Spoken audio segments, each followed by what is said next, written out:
You're listening to CreepGeeks Podcast.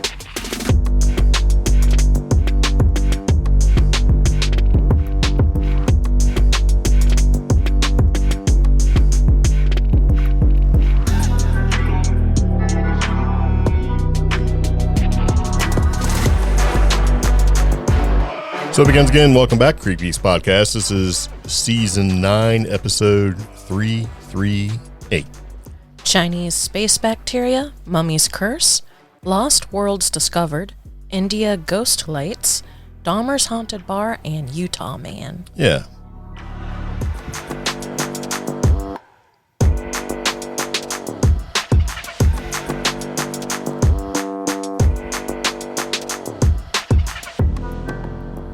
All right, so anyway, welcome back to the CreepGeeks Podcast.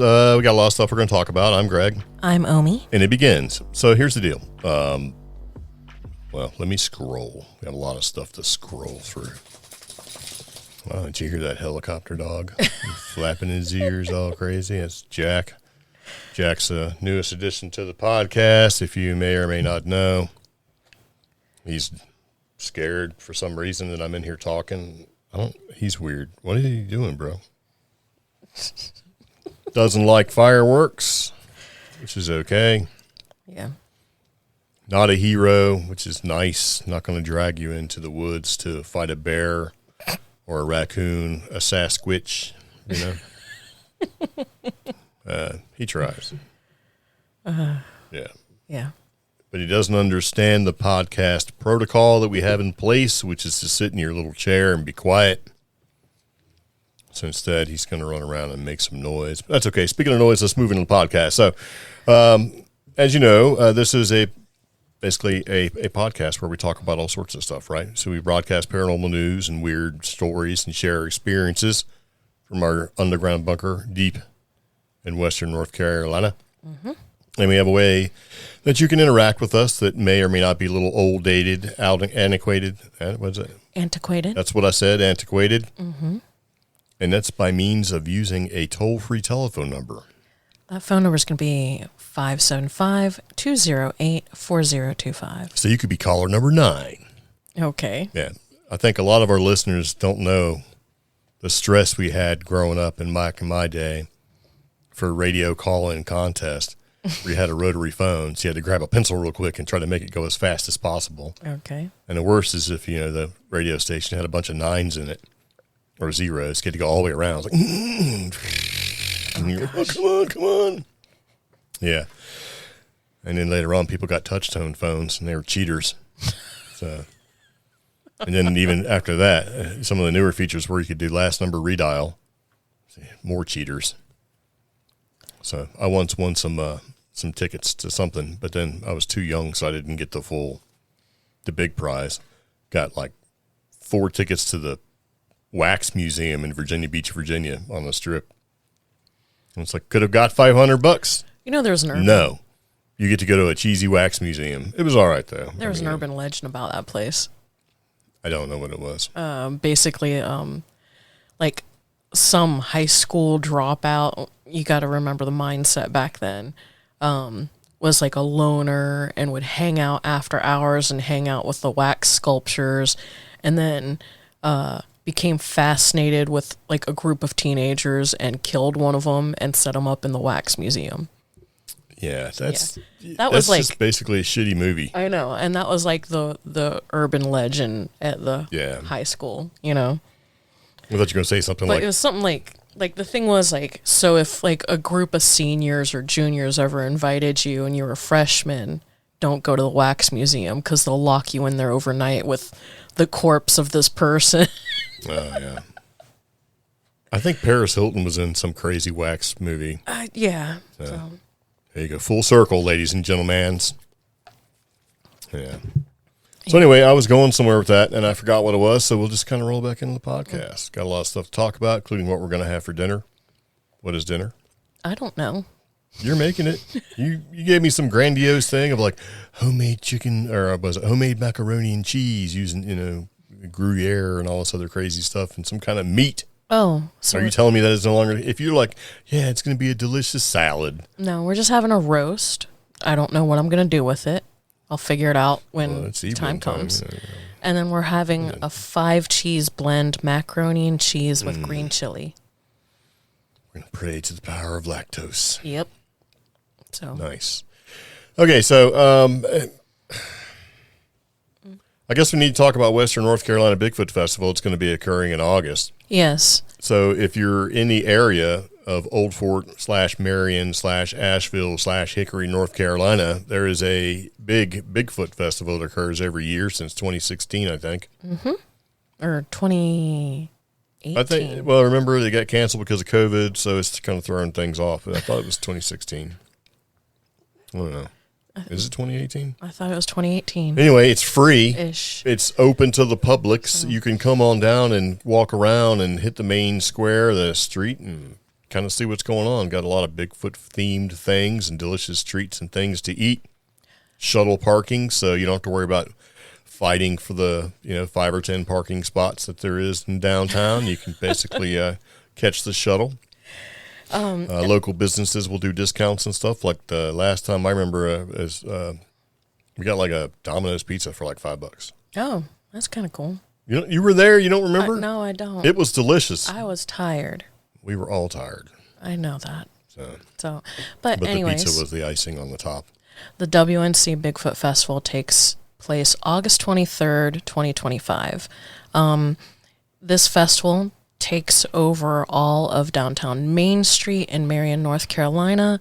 It is one of the larger Bigfoot festivals in the American South. Like Greg was saying, local businesses take part in this festival. I believe along Main Street, most of the small businesses are going to have like a special Bigfoot menu. So that's kind of cool. Yep. And McDowell Arts Council, they're going to have a Bigfoot pop-up shop that features local artists doing Bigfoot art. So that's kind of cool. On top of that, every year, WNC Bigfoot Festival features local speakers and experiencers of Bigfoot and other unique phenomenon to these Blue Ridge Mountains in Appalachia. You'll meet a couple of authors, there's a couple of author tents, and there's a Bigfoot calling contest that happens every year. Yeah. So if you come in the morning, make sure you look around online. I believe there is a Bigfoot fun run that happens every year, and the money that goes towards the fun run actually helps one of the local elementary schools. The town really gets into this. And like Greg was saying, there is a free shuttle service because this really does take over the whole main street of a very small town. Yeah. It's free. There's no tickets involved. So if you go online or hit Facebook and they're like, buy a ticket, you don't need a ticket. Yeah. And usually the Walmart, the local big old Walmart, will have Bigfoot shirts specific and to the event. Cupcakes. Yeah, and cupcakes. And there's a big giant Bigfoot mural. Yes. So if you're cruising in there and you're like, man, I'm thirsty. I need to get a drink before we go and walk around the Bigfoot Festival. Check out what they got. Yeah. I got a sweet shirt for like $10. Yeah, but definitely check it out. It is one of this area's largest festivals, and it's definitely one of the largest weird, paranormal, cryptid, unique festivals. All the knick-knack stuff you'd ever want to buy. Yeah. Is there. So you can get gifts. Yep. I'll be And if you're like, why are they doing it in August? Because when they were doing it in the spring, big thunderstorms and lightning were occurring, and people were like, I'm kind of scared of that. Yeah. So there you go. There's no winning when it comes to festivals. It's either all good or not. And this is a cool thing to take the kids to, like right before, because school's starting soon. So. Yeah, and they got like children's playground. Oh yeah, bouncy area type stuff. I don't know what they have this year. I got to check the website, which plaything. I'm pretty sure is what Bigfoot, like WNC Bigfoot Festival. Yeah. Well, they don't let me in, so I don't care. You can take your kids there. Okay. And there's the paramedics are there and all that stuff, and so it's a safe environment for this kind of thing. You know what I mean? Yeah. All right, so now we got that out of the way. Let's talk about our last podcast, or one of our last podcasts, where we mentioned like space bacteria that was growing on the Chinese space station, the one from Timo. Oh, yeah. Right. So they've had a chance to sort of take a look at it. Mm-hmm. Because space bacteria. And it's got some unique properties to it. The strain of bacteria found, it's on the Tiangong space station, Ms. Winnipear.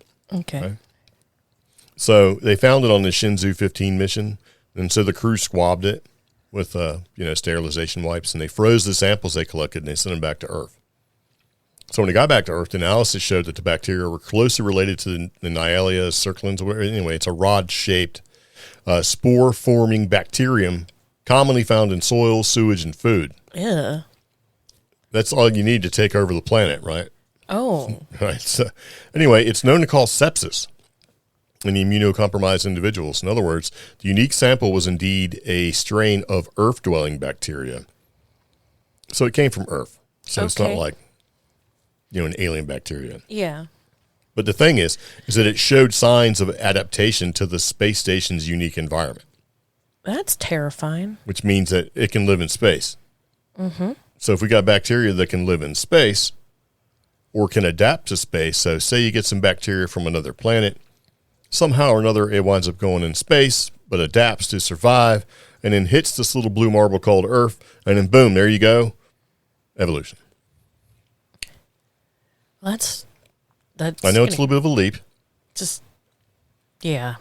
But it kind of makes sense, right? So what if you had a fully thriving planet named Mars, and then something terrible happened, and a big chunk of it got smashed off? It had basically a planetary, planet-wide extinction event occurred, and sent all this debris our way.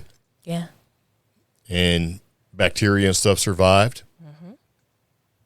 There you go. We're all Martians. Okay. I'm thinking of the now, which is the fact that this bacteria adapted very quickly, and basically it just went to boot camp gym and came back just more buff than ever. I mean, hey, that's how all that stuff is happening. I mean, this can definitely cause sepsis in immunocompromised individuals. It sounds super terrifying. And it adapted very quickly in space. Yeah. Well, they don't say if they've tried stuff on it that would kill it here to see if it would kill the spaceborne version. So, but they are saying, hey, it could benefit future space missions for many years in various ways. All right. I like the idea of going, there you go. Something like this could basically, you take that little biofilm bacteria and then poof. Yeah. That's how you see the planet.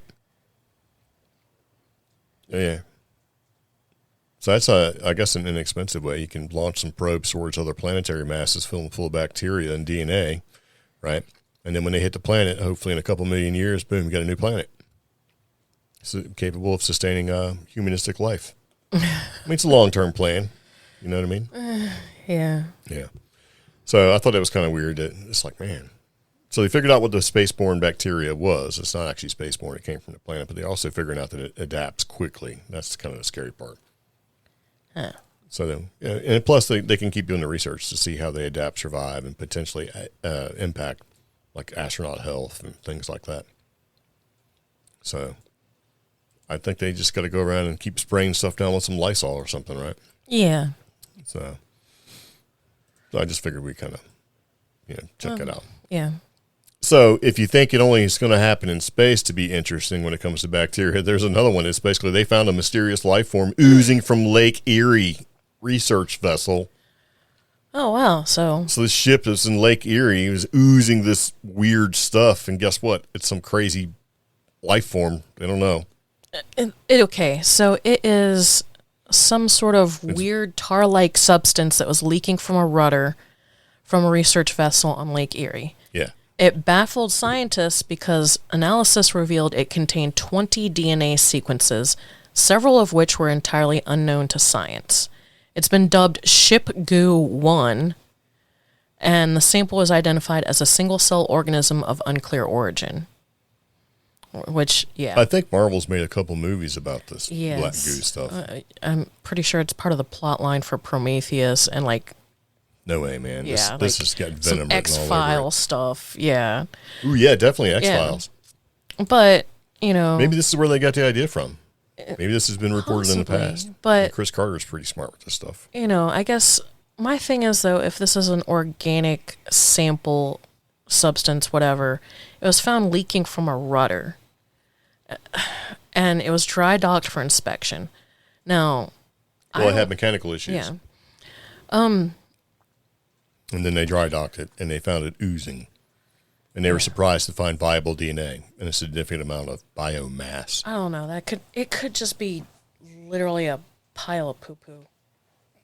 Or it could be some sort of bacteria that's been eating people and getting smarter, right? I mean, they were doing some kind of like research type stuff. So maybe they found the black goo from the X-Files. No. Because how's the goo going to learn? Because remember, the goo was smart. Ship Goo 1. They should have picked a better name. Yeah. So They should have. yeah, probably the dude that found it named it. Hey Frank, what are you going to call it? I don't know, man. How about Ship Goo 1? Oh, come on, dude. I found it. That's what I'm calling it. Why does this guy always get to name all the stuff we Yeah. find? Frank, just wrecking things. Oh, man. So that's my new buzzword.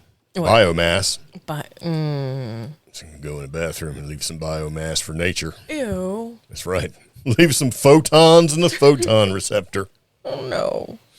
Okay, no. So anyway, it remains a mystery. We don't know. So maybe we'll be talking about the next couple of podcast episodes. Now, it'd be weird or maybe coincidental. Like, hey, there's some weird virus that's taking people out. In Lake Erie. Could be Ship Goo 1. And if you take Ship Goo 1 and shorten it, it becomes SG1. Don't. And SG1, we all know, is the first team created to go through the Stargate and do away missions. All right. That tangent Stargate. went really far there. So, No. okay. The initials made it apparent. Come on. It's a great show, by the way. And there's a following of people that believe that Stargate series is actually based on real stuff. And that's why a lot of the story cohesiveness made sense because, I mean, it ties everything in. It's a thing. So if you watch Stargate, let me know. You can watch them all. Been binge watching all the famous, really good sci-fi shows of the 90s. Like Voyager, and Stargate. And we did all the X-Files. Speaking of Stargate and mysterious illnesses, this notorious fungus blamed for mummy's curse is now a promising cancer treatment. So you took away my segue, as I was going to say, since Stargate, right, SG-1, was found, the first Stargate that they found was found in Egypt, Yes. like the movie. I was going to tie it into the mummies and stuff, but Okay. go ahead with your mummy's curse fungus. Yeah. So most history nerds, or at least you learned in, world history, when the tombs and things were opened at the pyramids, a lot of them had bacteria and legends associated with them. One of being Tutankhamun's tomb. When in the 1920s, That's the most famous mummy's yeah. curse tomb. Yeah. In the 20s, when the excavation team uncovered Tutankhamun's tomb, a lot of them faced untimely deaths. Yeah, like 10 out of 12 scientists. Yeah, it was really weird. So, yeah, 5 decades later, after those 10 scientists died from entering the tomb, they've figured out that the fungal spores could have played a role in the mysterious deaths and identified the fungus as Aspergillus flavus. Yep. Yeah. And that wasn't just, at It's making a Tutankhamun. comeback. It was also at Polish King Casimir's tomb. Yeah. Yeah. So they've basically taken so instead of being a killer, they're looking at this fungus in a different way, and they're finding out that it has basically a surprisingly effective cancer-fighting compound. So they found this newly identified molecule in the fungus, and researchers created a compound that performed as effectively as something against leukemia cells. So as effectively against leukemia cells as FDA-approved drugs. Ooh. So I don't know what this means But I think that's kind of crazy, right? Because they were able to take the properties and synthesize it and do all this sciencey stuff, right? With post-transitionally modified peptides or RIPS. Yeah. And they put them all together and they were able to come up with this anti-cancer property and exploit that. So they used to, back in the olden days when you could buy pieces of tombs and mummies and grind them up, and ground up mummies were used for medicinal purposes. Mm-hmm. Kind of makes you wonder, right? Yeah. It's like, huh. The Victorians' odd fascination with eating mummies. Yeah. Yeah. God. So, Victorians are weirdos anyway, but I think it's kind of cool. So, hey, give me some of that dead guy, right? Give me a pinch of the dead guy, and then they just be able to synthesize it. So I thought that was that is really cool. Yeah. Yeah. Especially against something like leukemia. And so they had to mix it with stuff, like a fatty molecule and some lipid stuff, and all. It's just weird. So they're using these genes, and the genes are supposed to act like a gateway. They take it's way beyond, I don't know. But they're able to take it and get some of the chemicals out of it with the medicinal properties that may come along with it, mix it with some lipids and some other sciencey stuff, and then poof, there you go. Okay. So depending on how common that is, Aspergillus flavus, they may be able to synthesize some really cheap, effective cancer drugs. You know what people are going to say? What? Until Big Pharma gets a hold of it, and then, it costs like $2 a dose, but you'll be paying $35,000 a month. Yeah.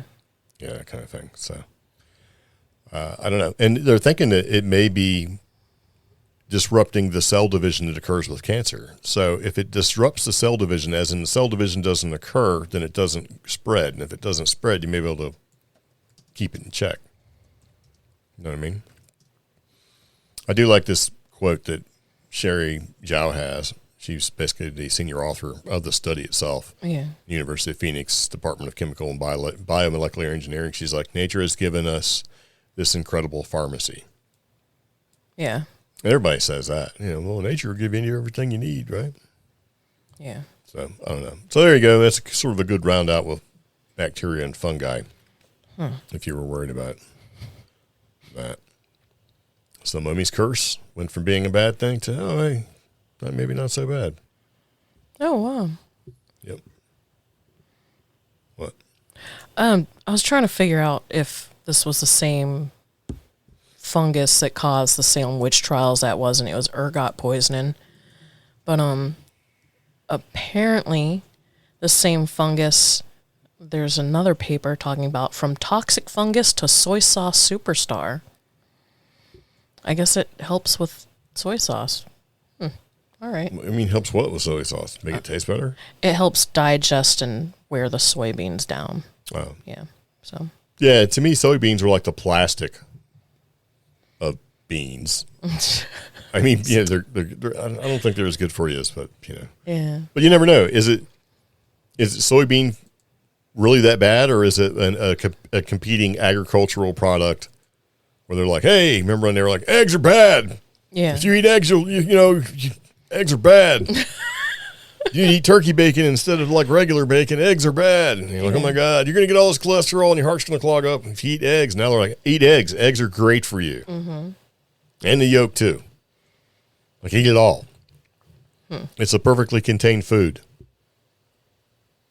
It is. It gives you all the protein you need, or gives you it gives you all the minerals and stuff. I don't know about the farm raised eggs that are chemically washed off and stuff, but I think you got to get some organic, free range, wild chicken eggs, ones that still have the poop feathers and stuff on them, and that's what you're supposed to. You don't even have to freeze those guys or put them in the refrigerator or nothing. Just crack them open. They'll last like months. And then you can take them and put them in jars of water, right? And you can get them refrigerated, and they'll stay even longer. You can store like eggs for like 6 months or something. You ever seen that? Yeah. It's pretty gross because they'll pull out this jug of eggs from the back of the freezer, right? Yeah. And the water's dirty and milky, and they're like, yeah, you can eat these eggs. Been in here for like 6 months. And it's like, that's gross. Oh, nasty. Eggs are tasty, though. I'm thinking about getting an egg cooker. An egg cooker? Yeah. Okay. You put like 6 eggs in this thing, and you take this little pokey thing that comes with a egg cooker, and you put a tiny hole on top of the egg, and you can make basically hard-boiled eggs with just like a cup or two of water. Huh. Okay. Takes like 10 minutes. That's one thing I don't have enough patience to master is boiling eggs and freezing them down and getting them to where you can just peel it all off. Mine look like they've been dragged down the road trying to peel them. I like hard-boiled eggs. It's convenient, right? Just put a little salt on that thing, and there you go. Ugh. Yuck. It's disappointing to hear you say that. Yuck. Okay, so anyway, since we started talking about Antarctica, Yes. because you cut me off before I could do the other segues to say that the second Stargate was found in Antarctica, Okay. right? Mm-hmm. Because it was an Atlantis outpost. It was supposed to be some sort of colony type thing, right? Basically a lost world in Antarctica. Well, evidently they're thinking they may have found a lost world in Antarctica, a prehistoric landscape about a mile beneath the East Antarctic ice region known as Wilkes Land. And I think Wilkes Land was brought up for a couple other things like weird creatures and stuff. There's some sort of mythos behind that. So evidently this Professor Stuart Jameson of Durham University, right, he used satellite data and ice-penetrating radar to uncover a 12,000 square mile area of deep valleys, high ridges, and evidence of ancient forests, rivers, and ecosystems that existed about 34 million years ago. Okay. He's basically saying it's like a time capsule that this lost world can, offers, or what could offer a rare glimpse into our 30 million year old past. It may hold valuable clues about the evolution of Antarctica's ice sheet and future drilling efforts aim to retrieve samples for deeper analysis. So let's just drill on down and crack the lid on that. You know what I mean? Let's see what's in there. Right? Let's just release some 34 million year old like bacteria and stuff. Oh, man. Because everything was bigger and meaner and nastier back in prehistoric times, so we're just going to release some crazy Wait, wasn't bacteria. It's probably leaking out in Lake Erie underneath, guess what that SG-1, this ship Goo-1 is. Isn't it like one of the deepest lakes? It's Lake Erie or something like that. It's probably deep enough for some of that stuff to be leaking from somewhere else. Because you had the whole ice sheet with North America pushing stuff around, making crevices and crevasses on giant scale. Lake Superior's the deepest. All right, they're attached, right? Yeah, Every time I see the picture, they're attached. Yeah. But this particular area, Wilkes Land that you're talking about, featured prominently in the 1998 X-Files movie. Oh. Yes. And was alluded to in The Thing in 1982. Oh. Yes. So it was also... It's all connected, guys. Was it in one of those Lovecraft stories? It might have been. I'm not sure. But yeah. I don't know. Lovecraft stories are kind of boring. They are. Like, ooh, a giant tentacled monster. Ooh, whoop-de-doo, man. We got Godzilla and stuff. Atomic breath, melt that dude, ancient or not. Oh, yes, at the Mountains of Madness. Wilkes Coastline. Okay. Maybe. But did Lovecraft actually mention that? Or was it just insinuated? I'm not a I think it was insinuated in the Miskatonic University stuff, writings. Oh. Yeah. Yeah. Well, since we're going that way, I wonder what Edgar Casey has to say about that. He did talk about Atlantis. He did. He mentioned Atlantis. Yeah, he did. But didn't he say it was like, I don't know, I want to say it was like off the coast of South Carolina or something. I thought it was off the coast of like Fort Lauderdale. But I don't know. But somehow or another, I'm sure if you look at he's probably talked about a bunch of different missing lands. The Sleeping Prophet. So he probably mentions one up in Antarctica too. I'd almost bet $1 on it. So. Yeah. So speaking of strange radio signals coming from the Antarctic ice sheet. Yeah. I'm telling you, man, Antarctica and the lost Atlantis outpost is waking up.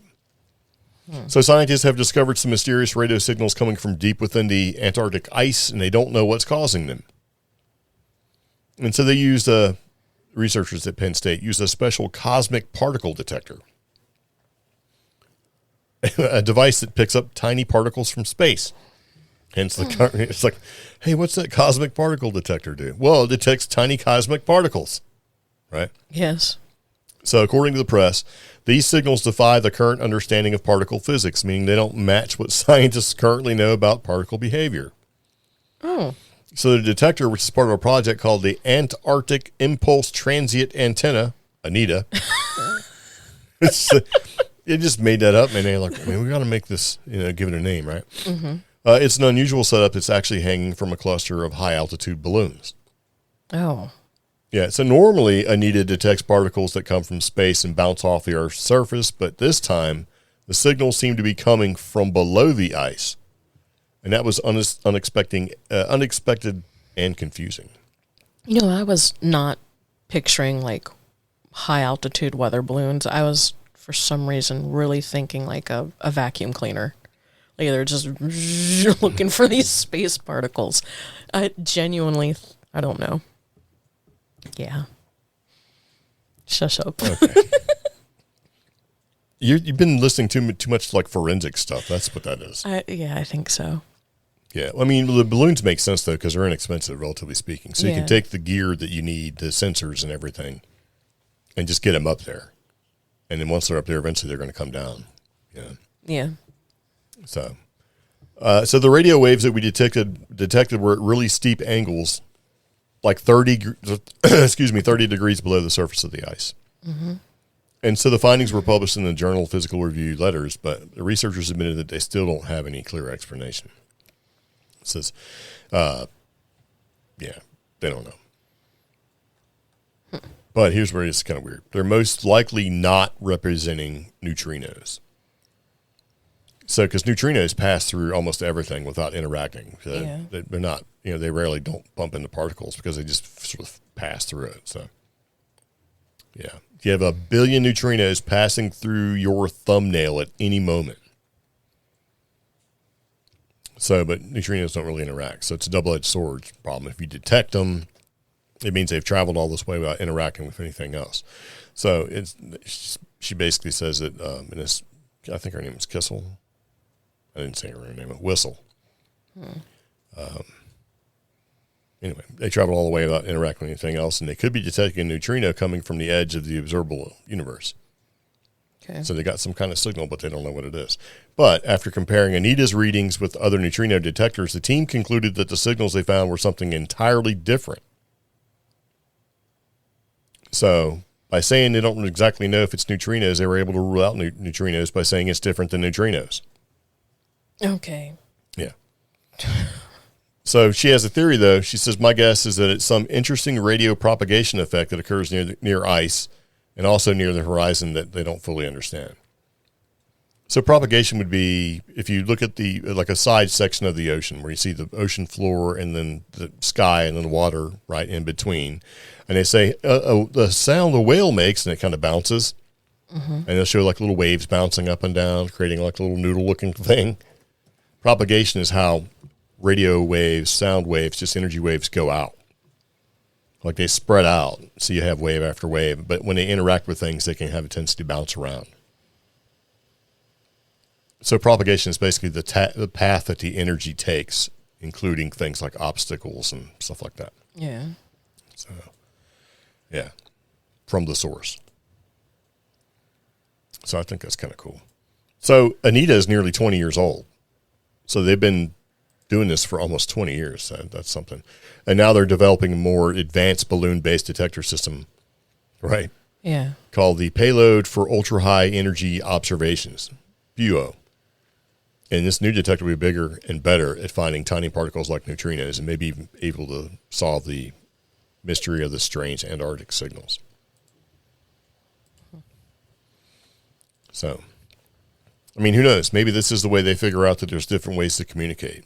Like instead of sending radio waves in space and waiting for a return that may take 70 years, they can send signals along with neutrinos or something else, right? Some alternate form of energy that can allow for longer.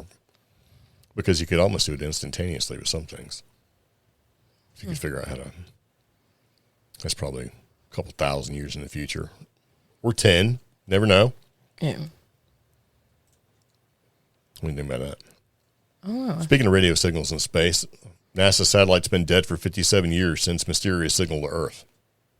That's a little scary. Now, because we is it though? We just watched Star Trek, the motion picture, or Voyager. Spoiler alert, if you haven't seen the movie since the 80s. Yeah. Voyager was a Voyager space probe that went out, and it was asking questions, and evidently a artificially intelligent life found it and hooked it up so it could complete its mission. An artificial life is what they were saying, artificial life form. Yeah. I'm sitting here, though, like, okay, that bacteria we just talked about at the beginning of the episode evolved in just, what, a couple of years? Yes. Yeah. This has been 57 years. Mm-hmm. Did we accidentally... I mean, that was back in the 60s. We probably left all sorts of DNA and bacteria all over the satellite. Well... Did it evolve enough to be sentient and try to Relay send out 2 emitted a powerful, fast radio burst that lasted for less than 30 nanoseconds. And it says a little over a year ago, scientists in Australia picked up a brief burst of electromagnetic radiation. The pulse was so strong that it eclipsed all other signals coming from the sky. But its origins were unknown. So after digging through all the data, the team discovered the source wasn't a distant celestial object, but rather a zombie satellite that had been left in Earth orbit with no purpose.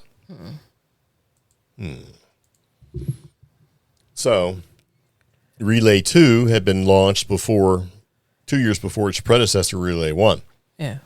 And they were an experimental communications satellite that carried out onboard experiments to map the trapped radiation belt.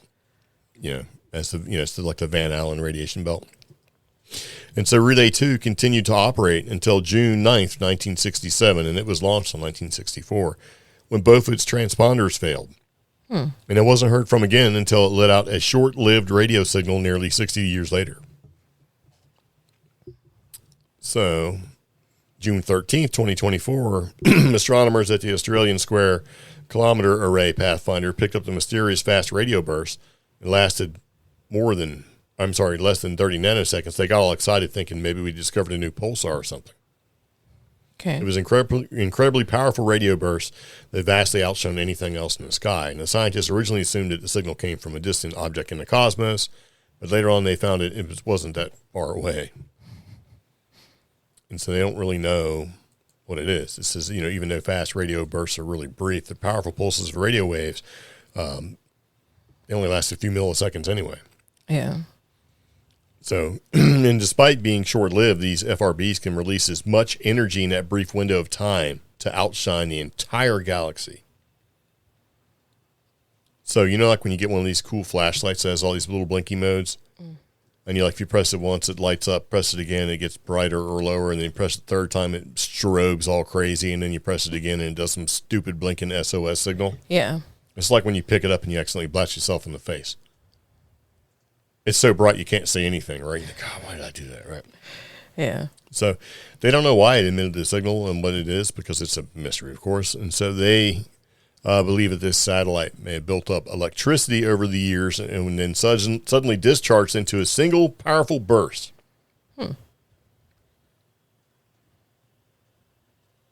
I, too, can do that. It's true. Okay. A couple different ways. You can do that with wool socks and carpet, right? Like a big static burst.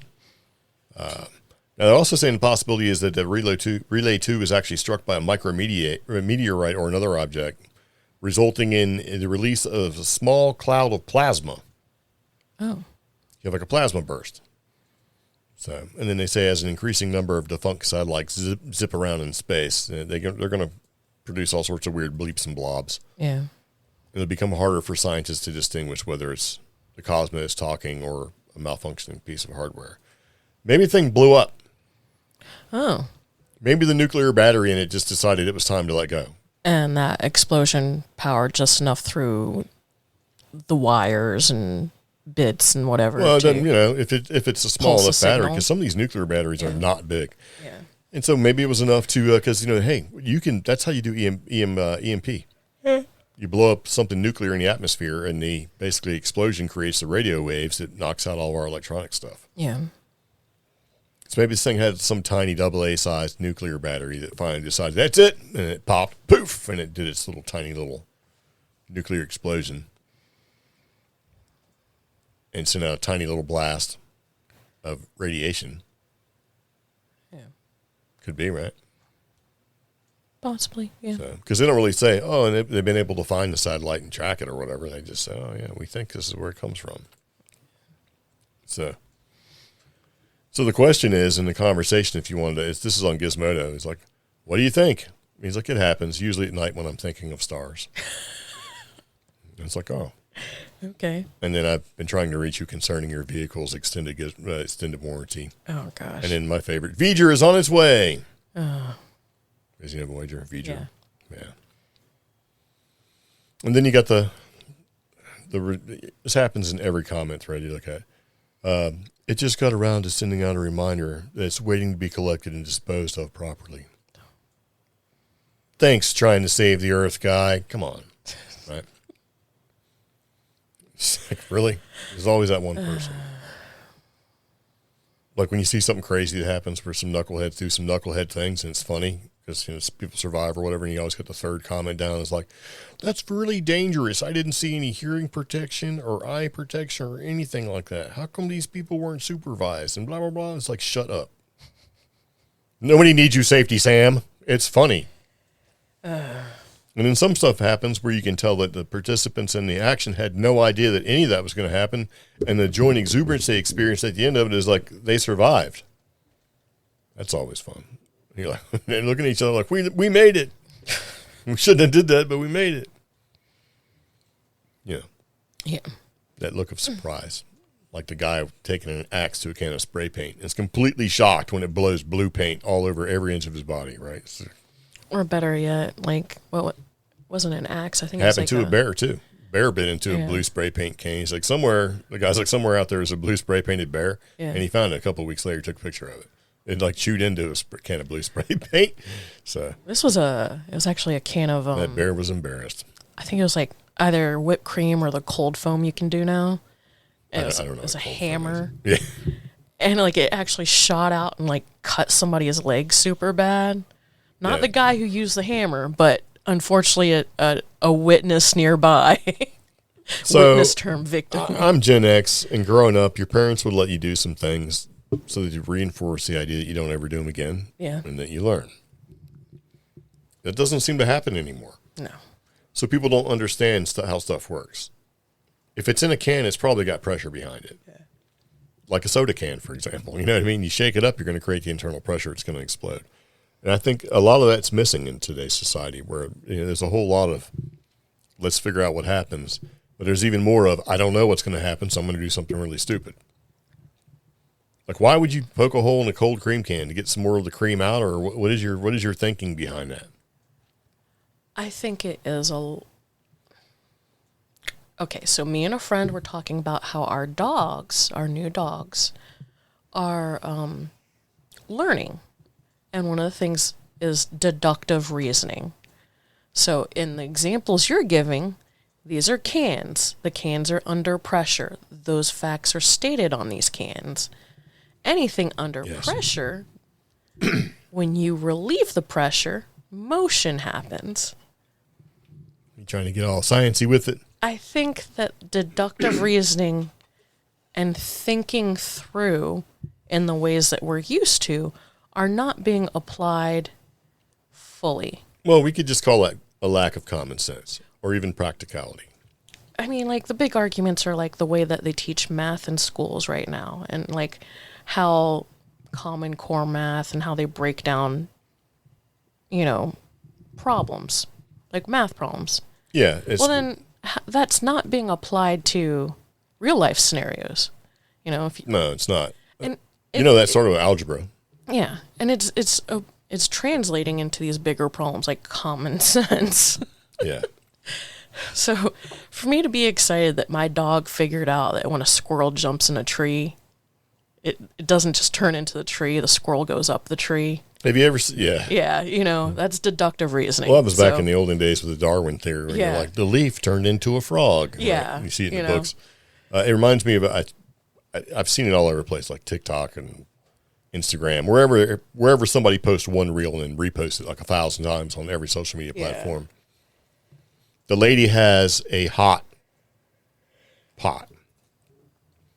She's got it by the handles. Yeah. She's trying to pass it off to a kid. We're going to assume it's her daughter. Mm-hmm. And she says, the pot is hot. Grab it by the handles. And the kid is reaching for the bottom of the pot. The pot is hot. Grab it by the handles.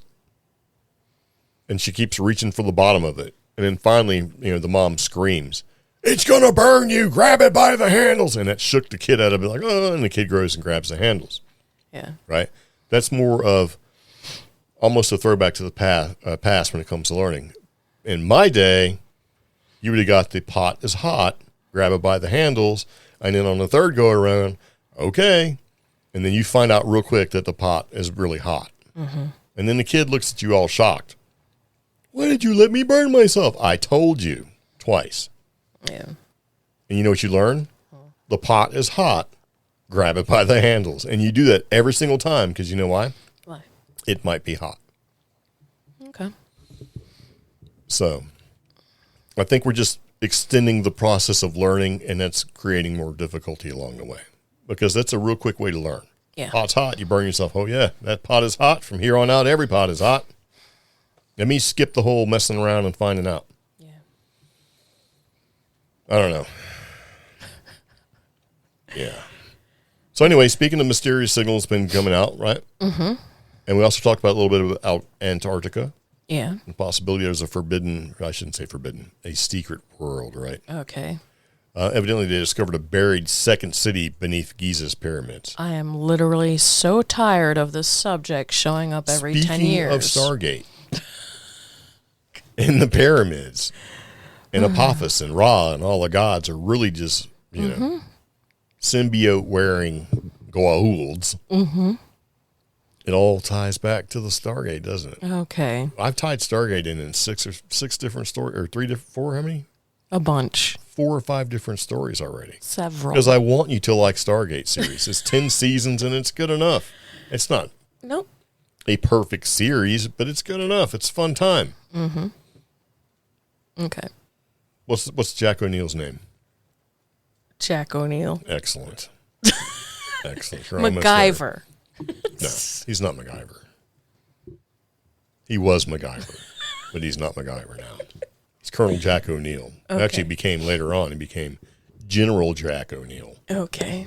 Yes. All right. And it even ties in the ancients by, there's remnants, the ancients populated the universe, right?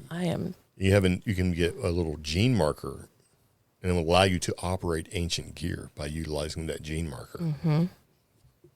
So, that's kind of like using a thumbprint reader on your computer and all that stuff. Okay. Yep.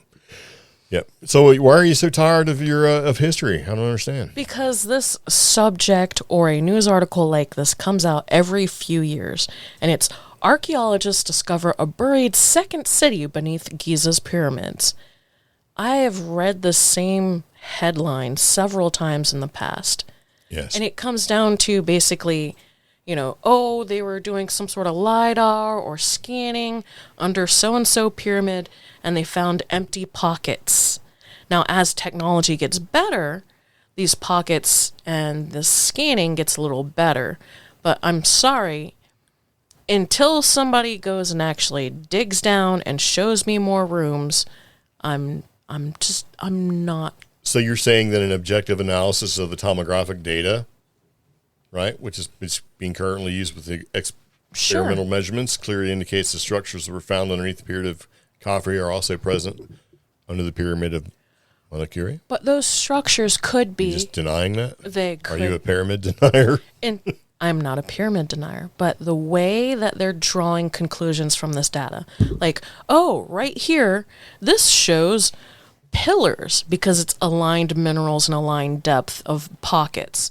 That could honestly just be aligned sections of similar minerals or similar compositions of soil. If the process is good enough to get a warrant to exhume a possibility of a body and to dig for a dead body, then it's good enough to say that there may or may not be a secret underground city under the pyramids. And that's the thing. Throughout this article, the words are may connect or may be dig down there and show me. I want They probably got a lot of stuff to do. It's probably going to take a little time. I've been seeing the same headline for over a decade. Now, if you watch the documentary Stargate, they show that there are underground rooms and stuff underneath all the pyramids. Less time watching Stargate and more time digging, we can figure out what's underneath the pyramids. I'm not one to go dig in the desert. So according to this, the controversial hypothesis has been met with widespread skepticism here on the CreepGeeks podcast. Yes, it has. Primarily because the research results have not been peer-reviewed or published in any reputable archaeological journal. Oh. If it's in the TV guide, I'll count that. We're dealing with like paranormal stuff, alien stuff, Sasquatch, Bigfoot, whatever, man. If it's published in TV guide, it must be real. I'll take that. Makes the last 30 pages a Reader's Digest. I'm in. Absolutely. I mean, we got to take what we can get when it comes to this stuff. But, hey, experts are continuing to urge caution. Yeah. So this Monica Hanna hater, an Egyptologist, right, has dismissed the claims as completely baseless and calls the project a complete fraud. Because you know why? She probably works for Zaki Hawass. He's like, no, none of that ever happened, because he wants to keep it to where Egyptians did everything. He wants to control that. So. Yeah. This does not clearly Similarly, radar structures. expert Professor Lawrence Conyers of the University of Denver criticized the technology use, saying it was not capable of penetrating to such depths. Huh. While he acknowledged that the scientific debate was necessary, he stressed the importance of using reliable methods. So you can go dig with him. Okay. So All right.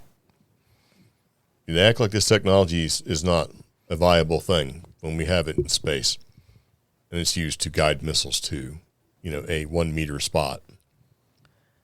Space is a relative vacuum, and it is not Energy dense, does not give a shit about relative vacuum and all that stuff when it comes to this. This is dense areas of dirt and sand with different mineral compositions in different areas. You can take a laser and hit a target on the moon. You can use part of the whole visible photon spectrum there, and light spectrum. Let's use the moon razor.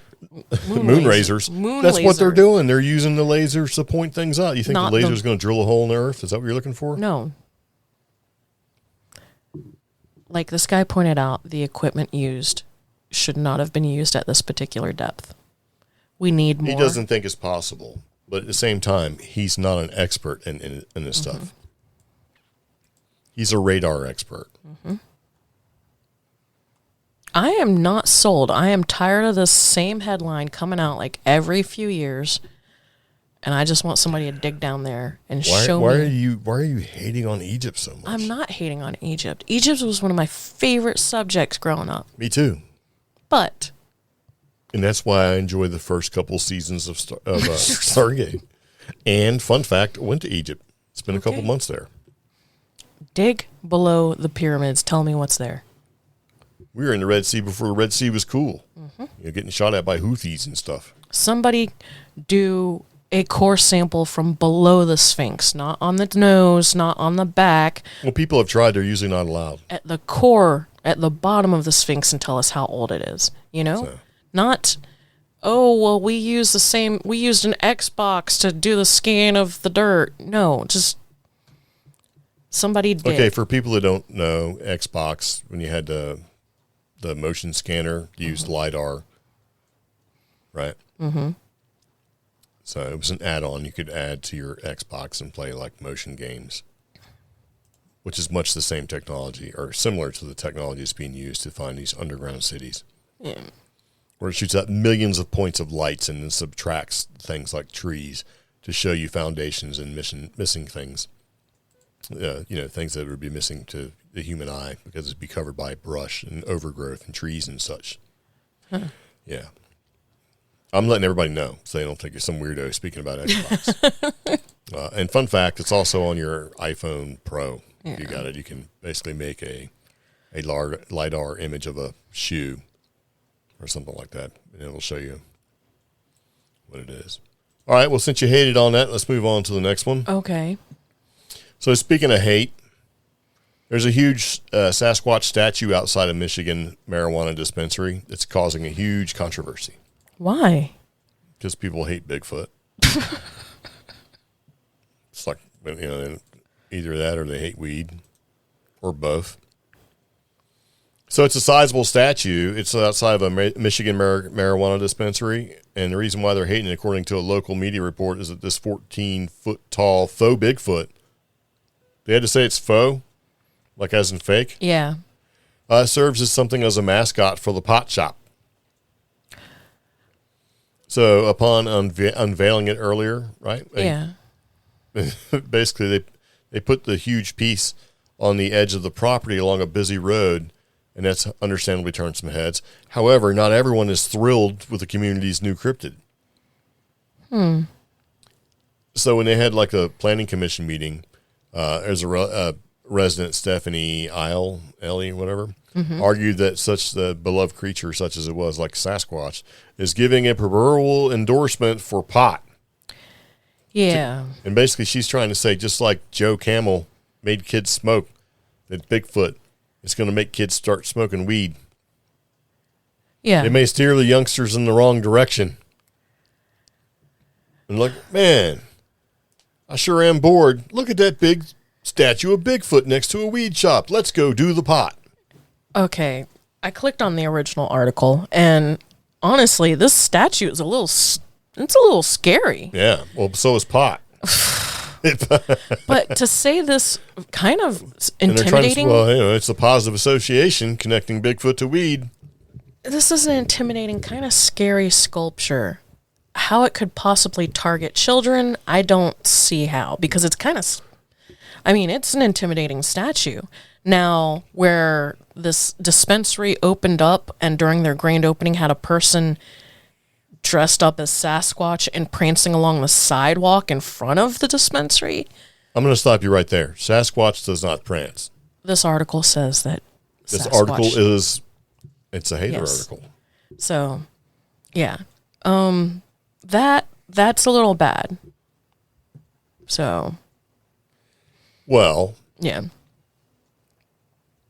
The dispensary itself. Yeah. Which we're not going to give the name of it higher love, right? Basically said, hey, we'll give you a free joint if you can produce a photograph of the cryptid. Oh, there we go. They don't say how strenuous they were with the rules for that sort of thing. Mm-hmm. So you can probably bring in one of the other documented evidence of Bigfoot, which is blurry photographs, and leave that there with the doobie. Oh, the lady who was complaining said students talked about the big gorilla by the bridge trying to get people to come in. Most youth that participants, kid is stupid. Yeah, most youth participants expressed concern about how these efforts may be normalizing the use or influencing young people in marijuana. The best way to keep kids away from something is to keep telling them to stay away from it. Yeah. Because, they're not going to go there because you keep telling them not to go there. What if this influences somebody to believe in Bigfoot? You mean like what? Well, maybe there's some weed smokers that don't believe in Bigfoot that after they go like, you know what? I can see it now. Yeah. Like out where Willow Creek is, where there's all those cannabis farms. So yeah. That was a pretty sketchy time, though. Yeah. It was really, I don't know. That is so. I guess if you can connect the history like that, so lame. So yeah, there's things to fight about. So why not bring all the attention in the world to it to guarantee that it becomes an issue? Yeah. For positive issue or whatever, good or bad.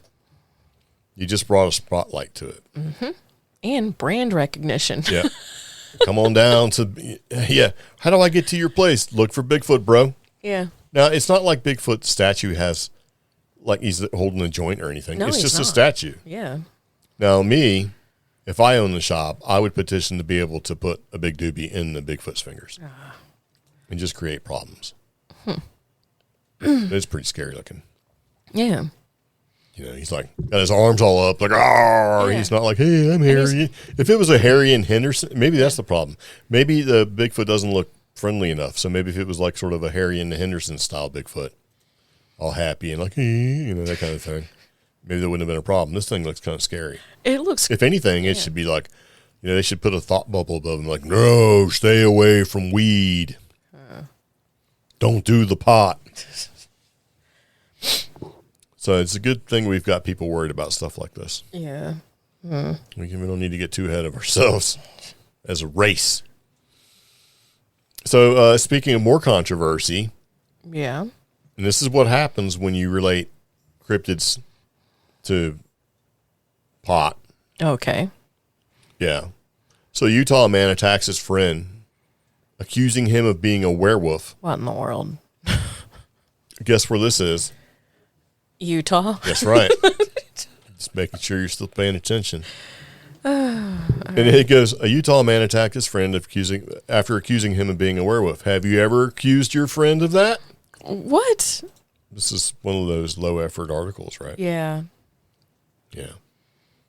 So not only did he accuse his friend of basically being a werewolf, he pulled out a wooden stake and tried to stab him in the heart, right? It turns out he was mistaken, and his friend was not actually a werewolf.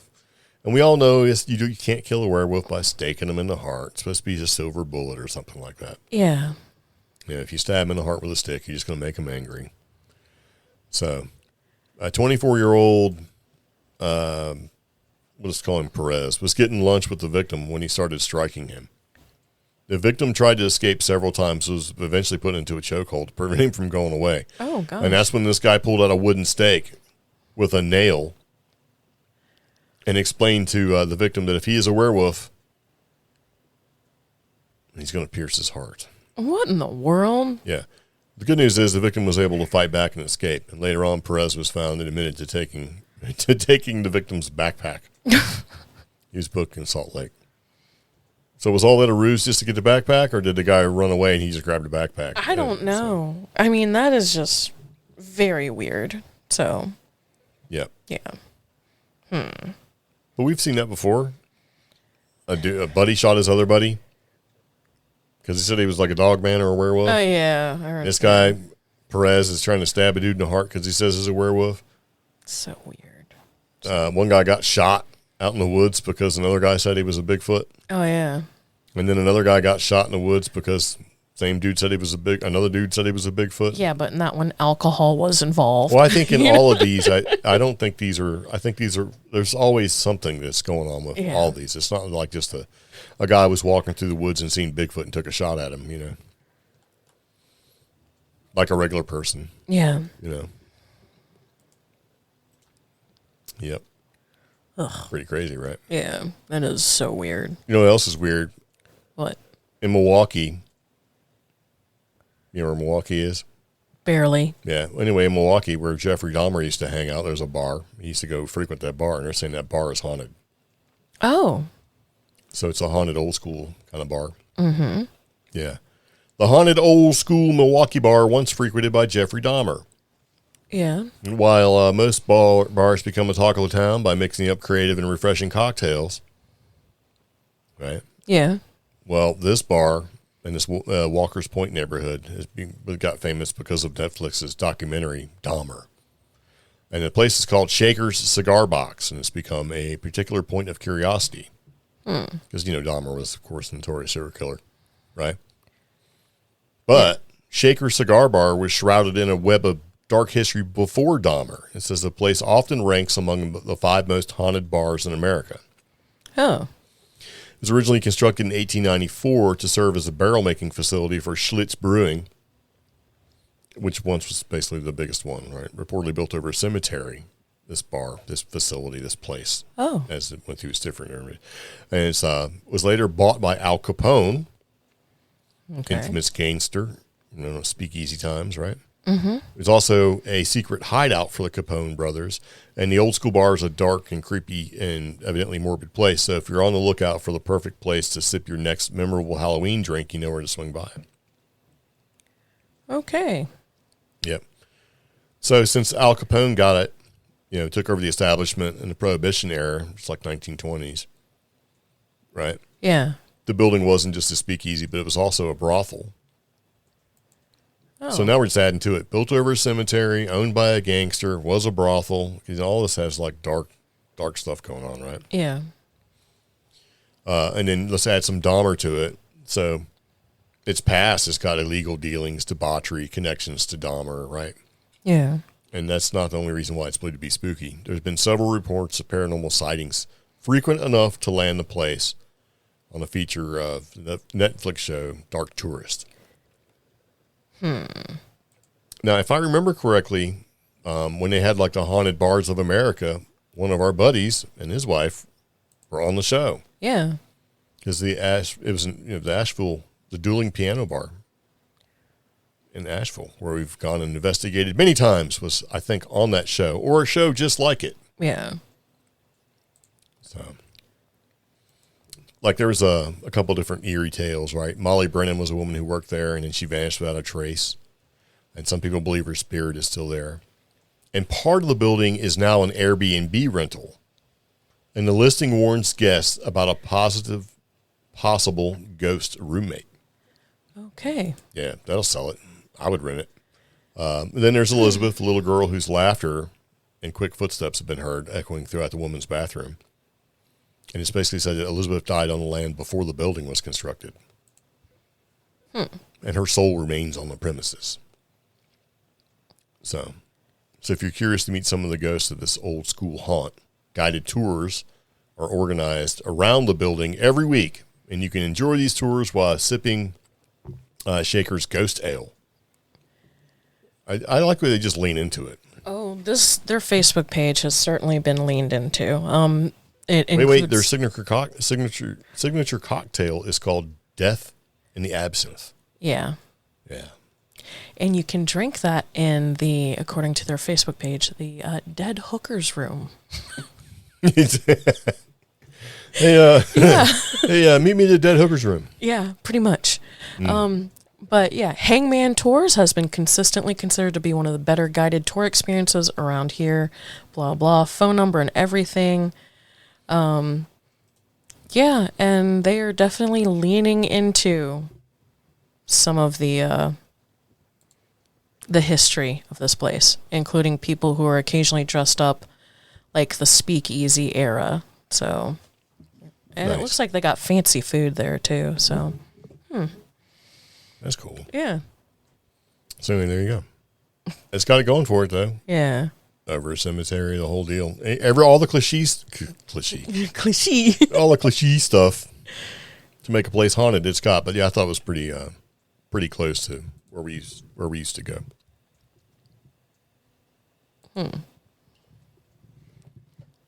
Actually, it's been a while. Yeah. We should check in on them. Yeah, we should. So, see what they're up to. Well, I mean, COVID. There's a hope. We've been there anyway a bunch. Yeah. And so that was pretty cool when the tours would stop by. Excuse me. So speaking of multiple deadly incidents attributed to India's infamous ghost lights. Okay. So we like ghost lights. We've gone and seen the Marfa lights, and of course we've got the Brown Mountain lights here, and we went to another couple places to see ghost lights and didn't see them. In South Carolina, we went to see the Hangman's Light and didn't see it. Mainly because we didn't go when it was dark, when you're supposed to go. Evidently, India has some ghost lights, right? And so what this is, there's fishermen in India, and there's been a series of deaths that have been attributed to these phenomena called the Ilea ghost lights, right? And their mysterious spherical illuminations have been seen hovering over the marshlands in the state of West Bengal for generations. And these lights have a frightening reputation, as over the past 100 years, nearly 50 fishermen have perished in incidents later blamed on encounters with the eerie phenomenon. Huh. Yeah. So recently there's been like 5 additional deaths. Oh. And, and this is according to the testimony of one lucky man who escaped the encounter with the ghost lights. And that's brought basically this phenomenon back. Like, people brought more awareness back to it. So he was heading home after a day's work, right? And the fisherman, Ratan Das, recounted the experience. He said, I saw 3 bright lights floating just above the water. They were blue-green, like nothing I've ever seen. And he says, the illuminations seemed to follow me, and I lost my way completely. And it was only when the sun rose that Das could discern the location of the shore and managed to safely escape a strange situation. He said it was like a dance with death. Oh. So these lights are occurring, and you use things like lights at night to navigate when you're a fisherman. And if the lights aren't right and you're following the lights, I mean, you can get lost. You can run aground. You could do all sorts of crazy stuff, right? Yeah. So, with a spate of recent deaths attributed to the ghost lights and a staggering 300% increase in sightings reported over the last few weeks, it's definitely got some interest now from researchers and paranormal enthusiasts alike. So, and this atmospheric physicist who's basically checking it out. And, you know, of course, they're saying since it's over the marshlands, the illuminations are going to be swamp gas. But the lights, you know, it doesn't explain the coordinated movement patterns or why they seem to respond to human presence. Almost like the Brown Mountain lights. Yeah. And I don't know. I do think that the spike in them is something that should be studied, because I think even in here where it's like, you know, whether or not these are supernatural or natural, these lights are leading people to their deaths. We can't ignore that reality, you know? Yep. And I'm leaning towards like the atmospheric or some sort of natural cause. I mean, because there's reports like this, like in different bodies of water over the years. Even the Chesapeake Bay had like a weird rash of strange lights that were attributed to. Well, there were some. Yeah.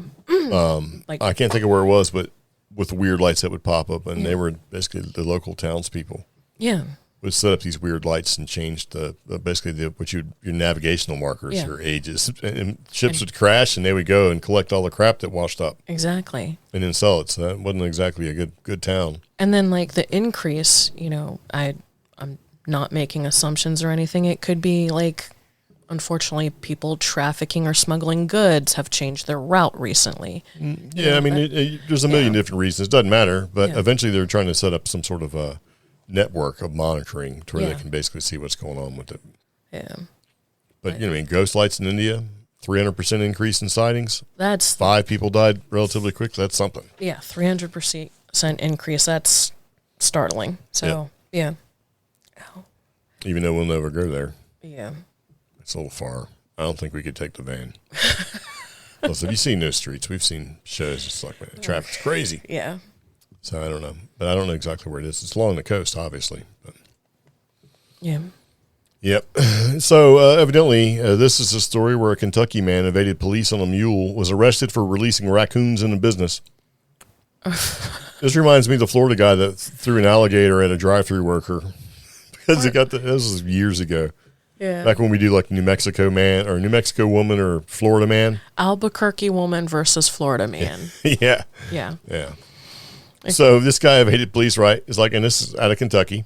Yeah. This man was previously arrested from fleeing police while riding a mule. He's in trouble again, right? This time he was busted for allegedly releasing a raccoon into a business. Oh. Yeah. So, and this is in the city of Murray. Cops received an unusual call. An unspecified business, right, formed basically they called the police, right, because a man burst into the building and released a raccoon upon the unsuspecting staff and customers, which led to someone getting bit by the raccoon. Oh, wow. Right? Yeah. And so the business basically pointed a finger at Jonathan Mason, who'd been banned from the property for something he'd done before. And then cops eventually tracked him down, and following some resistance, arrested him on 4 separate charges related to the ill-advised raccoon caper. So, yeah. But there's a strangely similar accident, episode, I should say, involving Mason that occurred back in December. The cops were called to a local bar where he was being unruly. So I don't know what kind of animal he released in that bar or whatever. So he was said to have lingered outside the establishment on top of a mule he had ridden into the watering hole. You know what that means? DUI, right? Yeah. Until the officers arrived, and then he tried to escape on his trusty steed, but cops managed to arrest him. They're saying from a slow speed chase. That was what happened in December, because I'm reading the new report. Yeah, disorderly conduct in the 2nd degree. Well, he's charged with 5 different charges on that, so he's like 9 charges deep involving animals. Cruelty to animals 2nd degree, mostly because he tried to force the mule to go into the bar, and the mule didn't want to go into the bar. Yeah. Poor thing. Well, that mule was trying just for his own good. It's like, come on, dude, I got to keep you out of here, bro. He's like, yeah. So this is like a meth Grizzly Adams guy coming across, right? He's doing bad stuff, and the animal's trying to help him. Yeah. But lucky, can you imagine being somewhere in a business establishment? They're probably not saying bar. He probably did it at another bar, where this crazy person kicks the door open and flings a big old raccoon in there. Maybe it's a coffee shop where they're probably less likely to see that kind of thing. Because I think if you did that in some of the places where we live, like in North Carolina, where it's a country bar, it probably wouldn't worry too much about it. Yeah. But if you imagine just kicking open the door to Starbucks and flinging a raccoon in there, I think most of the people would swoon. Oh, no. Wow. And then, of course, there'd be the one person trying to be nice to it. I love all animals. Let me run over and save it. And that raccoon's going to tear his ass up. So. Yeah. He's like, kick the door. I don't know what I would do if we were like eating at McDonald's or something, just chilling. Somebody kicks the door up and throws a raccoon in there. I'd probably just leave it alone. You have to diversionate a trash panda, though, so you have to whip a Big Mac at it. When did you throw your $9 hamburger at it. Florida guy, he threw the alligator through the drive-through of like a fast food restaurant. Yeah. Yeah. So, yeah. So he was arrested for that. But this poor mule. So, imagine a drive-through worker getting. Yeah. Because that's the story. Call out sick the next day. Why aren't you coming? I did not sign on for this. Yeah. To whoops an alligator through the drive-through window. Oh, my goodness. That's not nice. Not nice at all. Oh, somebody posted on the Facebook post about this. Saw this guy at Wrangler's Bar a couple weekends ago. He was staring us down like a psycho. I was like, oh, no, let's keep moving. It's the crazy mule guy. And he has a cool name. It's not like he's got a weird name like you'd think you'd tie in a weird name to a weird person, but it's not. Taking a raccoon to the bar you got banned from is the strongest flex. That's Kentucky, man. Yeah. I mean, it could have been West Virginia, North Carolina. I think North Carolina does a better job of hiding stuff like this. Oh, the bar's name was the Apple, and he's not allowed there anymore. So he went to his car and got a raccoon out and then released the raccoon. So he had a raccoon in his car. He's ready. He's like, you're not going to let me in? No, man. All right, I got something for you. I'll be right back. These people are probably expecting a gun, but he's too smart for that. He knows if he goes in with a gun, he's getting serious trouble, but nothing says he can't throw a loaded raccoon in there. Oh, my goodness. I want to know if he got yelled anything when he did it, like some kind of crazy tagline. You know what I mean? Like raccoon bomb or something. I don't know. I got a rocket for you. Oh, and it goes so far that some residents are confused because one lady asks, "Isn't this the guy who was on the mule at High Burger?" No. So there's another guy. So there's a different guy. I don't know. Wow. Wow. Okay. I think places like that would be with some misadventures. And this guy's name is Mason, right? I think that'd be kind of fun. Yeah. Only if you could spectate it from, not being directly involved. Like, man, don't go down there. Mason's out there with that mule again. So I think there's some local stuff like that around here. That guy kept hitting cars with sticks. What's his nickname? Stick Man? Yeah, Stick Man. No. Oh, Stick Ninja. Stick Ninja? Stick Warrior? No, Stick Samurai. Stick Samurai. Yeah. So. That's what, here in, I think you can actually carry bear spray here. Because if Stick Ninja comes up to me and starts swinging a baseball bat around, he's getting blasted with some mace, maybe some bear spray, hot cup of coffee. Because I don't want to be the guy that has to pay my insurance deductible because I'm not. You just don't understand what he's going through. Well, now what am I going through? Huge inconvenience because you're out there swinging around with a stick. So I haven't heard from You can catch one of these fists, thunder or lightning. Take your pick. I'm going to give them, you choose one. Sit down, shut up. I haven't seen anything in the news about that person recently. Which one are you? Hungry? Thirsty? Yeah, that's my left hand's hungry. Yeah. Thirsty's my right hand. Stick ninja. Yeah. So they didn't get a guy nicked Mule Man. Yeah. Mule guy. So they gave this guy a name. Mm-hmm. Yeah. He is a turkey named Carl. Okay. Because I figured if a man can use an animal to torment, right, then this animal can just torment humans, right? It's kind of a fair trade, right? Mm-hmm. So evidently there's video, but this turkey has been tormenting this family. Okay. This is in Illinois. They're being tormented by this territorial turkey. He's become such a troublesome presence in their lives, they've even given a guy a name, Carl. Right? And so he's been a problem in this village of Rockton since around March when his family arrived. And they're using, when they try to write a cute story, gallivanting gobblers and stuff like that, right? So pretty much this turkey is pretty mad, just in general, because they're pretty, they get pretty territorial overall. Yeah. He's like, I've been out watering the flowers, minding my own business. Really? You had to say that? Minding your own business? Were you? Yeah. After, and so basically, so Carl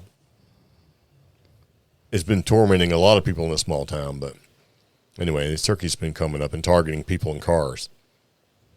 So, yeah, and there's particularly peeved by the turkey. One family has found itself to be in the bird's crosshairs on multiple occasions. Right, 8 o'clock in the morning, here comes Carl. Yeah, he'll run up to you, and he'll stop, and he'll act like he's pecking the ground, and then he'll take off right at you. So this Carl has a diversionary tactic. Hey, I'm not doing anything. Here I come. Right. So, yeah. He'll take off right at you. And basically she has a 6-year-old daughter named Xylee.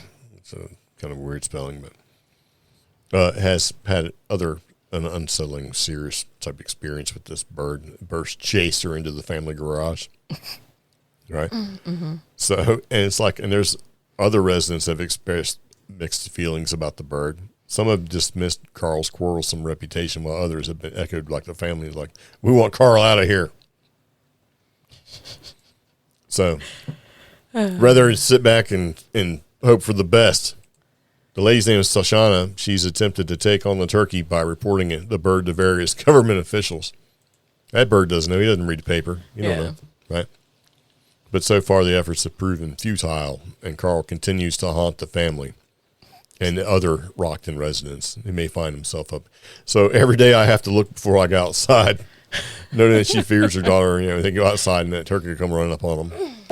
And it's like, they're worried. They can have an experience, or they don't want to have a rental car, but it can happen like a nearby playground, the pool. You never know. It's scary. Yeah. It really is. One can only hope that with the spotlight now squarely fixed on Carl, the turkey will pack his bags and get out of there. Yeah, you can fix a turkey with a shotgun, and you can fix it later and eat it. So, it reminded me of so in Connecticut there was a famous turkey named Kevin. Yeah. And he was in Westerfield, I think. And I just remember because I was in some Facebook groups when somebody was like, "I had a Kevin sighting," and we're like, "What?" And apparently Kevin terrorized this whole little town, and like to the point where like the local news had footage of him just like walking up to cars at stoplights and just like pecking on like the doors and just not, Can you spray a bird with bear spray? Probably, I don't know, but I mean, if Carl came up, I would try. But this Kevin, like, let me get you $25 bear spray so I can spray the $6 turkey with it. It got dangerous because I think at one point he did chase a group of school kids waiting for the bus. He chased an old lady out into oncoming traffic. Mm-hmm. So with Kevin, who ended up getting thousands and thousands of views on like YouTube and some other places, I guess Fish and Game finally came and got him and took him to a less populated area. They tried to rehabilitate him.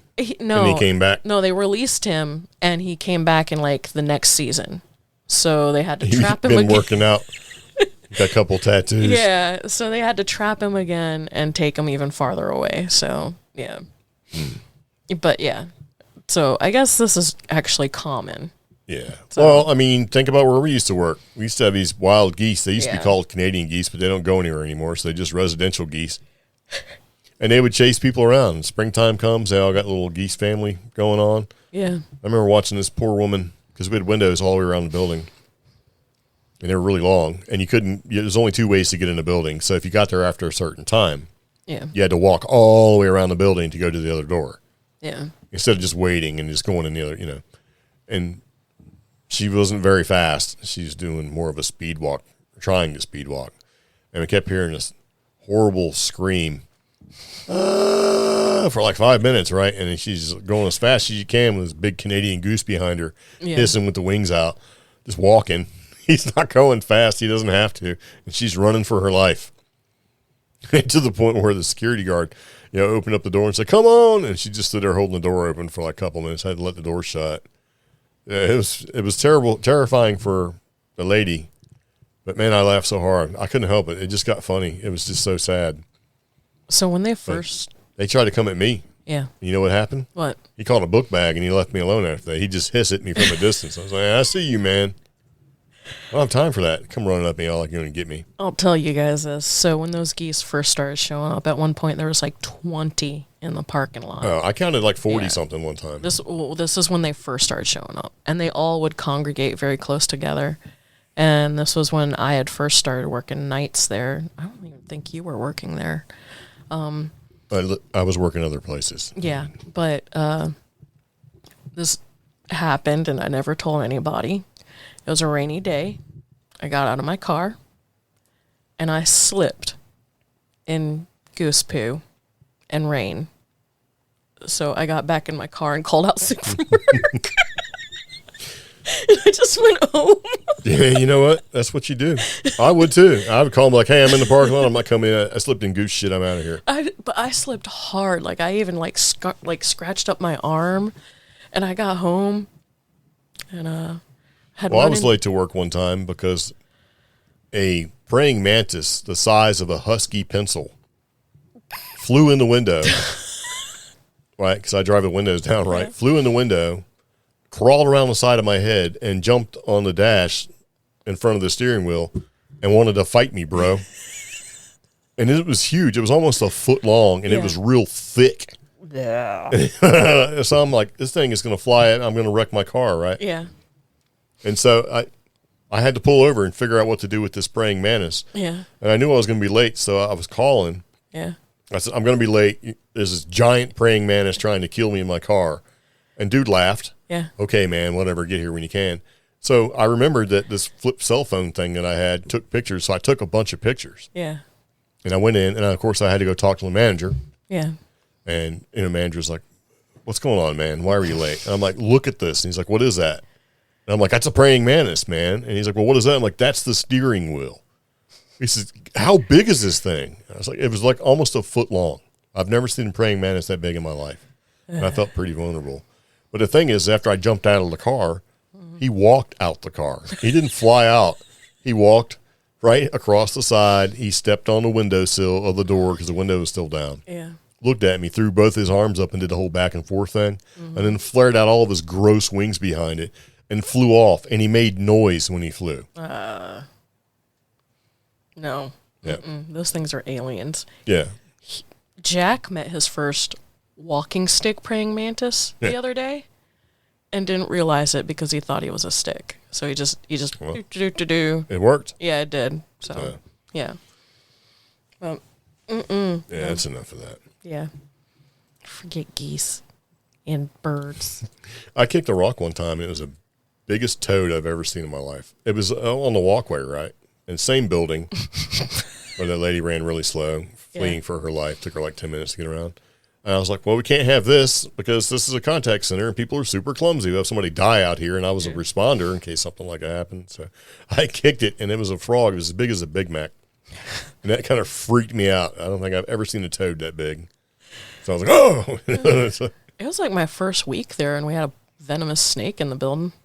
That was well, fun. that happened again. Yeah. Yeah. So, That was a new fear. yeah. And for a while there, we had a haunted paper towel dispenser. I hated that thing. I'd go lock up at night turn the lights off and stuff, and that thing would just start spitting out, expensive hand paper stuff. And I'm like, that's cutting into our profits, bro. Got to get that bonus. And then I'd go over to it and it'd stop. And so I'm like, all right. I'd rip off the stuff that's on the floor and then put it in there. And then it would start up again. But I was scared. One lady got locked in the building, spent the night there. So she snuck in the back and, take a break, take a little nap. Guess what? Yep. Locked up. So we've locked up a couple of people. And we're like, hey, it's time to go. We'd tell them it's time. The building is now closed. You got to go. And they wouldn't show up. So went driving off one time, got a phone call. Hey, turn around, man. Turn around. So, yeah, it's crazy. I don't know. Yeah. Anyway, I think we're going to go ahead and wrap up the podcast, eat a little dinner. Hope you enjoyed listening to the podcast. This podcast was our season 9, 338th episode. Yeah. Chinese space bacteria, mummies curse, lost worlds discovered, India ghost lights, Dahmers, haunted bar, Utah man, Carl the angry turkey, the mule man, stuff like that, sharing some stories or whatever. But anyway, if you have any questions, comments, concerns about the podcast, please let us know. We have all the socials. But anyway, I'll see you later. Take it easy. Bye, Sickle. Bye.